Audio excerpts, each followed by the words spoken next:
Hi friends, welcome to Annam's Recipes. இப்போ vegetable kurma வைக்க போறோம்.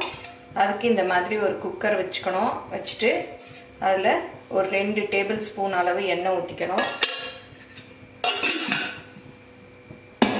ஊத்திட்டு அதுல பட்டை கொஞ்சமா இந்த மாதிரி சின்ன சின்ன பீசஸா ஒரு 1/2 இன்ச் அளவு போடுறேன். அப்புறம் கொஞ்சம் மிளகு, ஒரு 1/4 டீஸ்பூன் அளவுக்கு மிளகு, அப்புறம் 1/4 டீஸ்பூன் அளவுக்கு சோம்பு.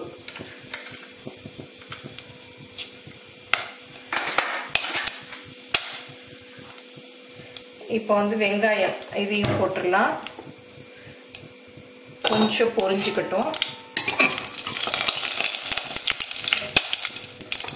மிளகு கொஞ்சம் வெடிக்கும், பார்த்துக்கங்க. வெங்காயம், இந்த தக்காளி, அப்புறம் நறுக்கி வச்சிருக்க காயெல்லாம், கருவேப்பிலையும் போட்டுக்கலாம்.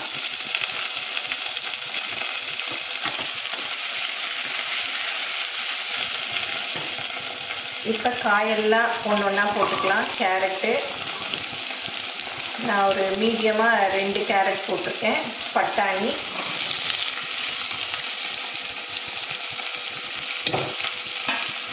அப்புறம் உருளைக்கிழங்கு எல்லாமே இந்த பட்டாணி மாதிரி ஒரே மாதிரி சைஸில் நறுக்கிக்கணும்.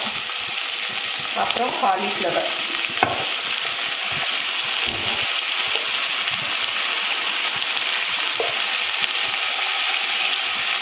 போட்டு நல்லா ஒரு வதக்கிடணும்.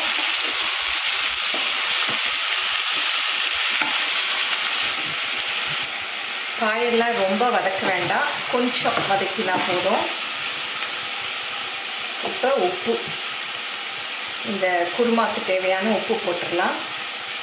மசாலா கடைசியாக அரைச்சி ஊற்றிக்கலாம்.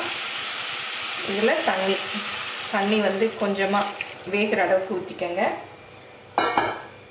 ரொம்ப விசில் விடக்கூடாது, கொஞ்சம் விட்டால் போதும். ரொம்ப விசில் விட்டுட்டோன்னா 2-3 காயெல்லாம் குழஞ்சி போயிடும்.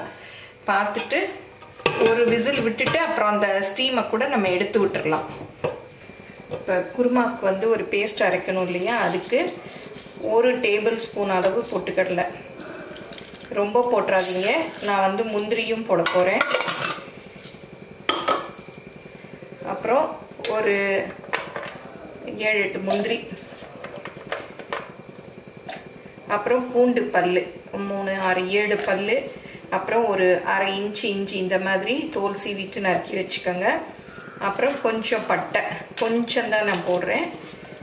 அப்புறம் பச்சை மிளகாய் ஒரு 4-8, நீங்கள் எவ்வளோ காய் போடுறீங்களோ அதுக்கேற்ற மாதிரி பச்சை மிளகாய் போட்டுக்கோங்க. 1/2 மூடி தேங்காய்.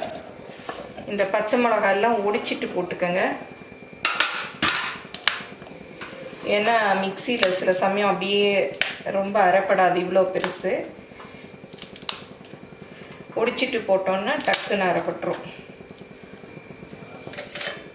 அப்புறம் சோம்பு 1 டீஸ்பூன் அளவுக்கு. அப்புறம் ஜீரகமும் 1 டீஸ்பூன் அளவுக்கு. மிளகு கொஞ்சம் போட்டுக்கோங்க, இந்த இவ்வளோ தான் போடுறேன், ஒரு 1/4 டீஸ்பூன் அளவு. இப்போ எல்லாம் போட்டாச்சு. இதை நல்லா நைஸாக அரைச்சிக்கலாம். இப்போ திறந்து பார்க்கலாம்.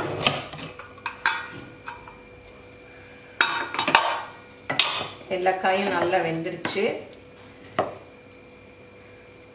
எடுத்து அமுக்கி பார்த்தா தெரியும், நல்லா வெந்துருச்சு. இப்போ அடுப்பை ஆன் பண்ணிட்டு இந்த அரைச்சோம் இல்லையா, அதை அப்படியே போட்டுடலாம். கொஞ்சம் தண்ணி ஊற்றியும் மிக்ஸ் பண்ணி ஊற்றிடலாம்.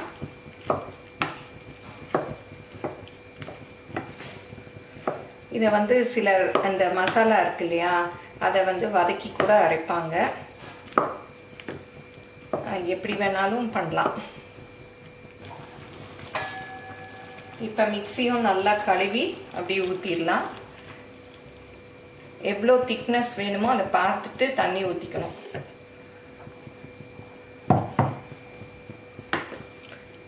இந்த மசாலா பச்சை வாசம் போற வரையும் கொஞ்சம் கொதிக்க விடணும். இப்போ குருமா நல்லா கொதிச்சிருச்சு. கொத்தமல்லி தூவி இறக்கிடலாம். கொத்தமல்லி நிறைய போட்டால் நல்லா இருக்கும்.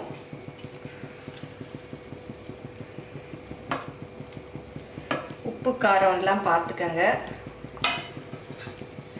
காரம் அதிகமாக இருந்ததுன்னா கொஞ்சம் தயிர் கூட சேர்த்துக்கலாம். இப்போ குருமா ரெடி.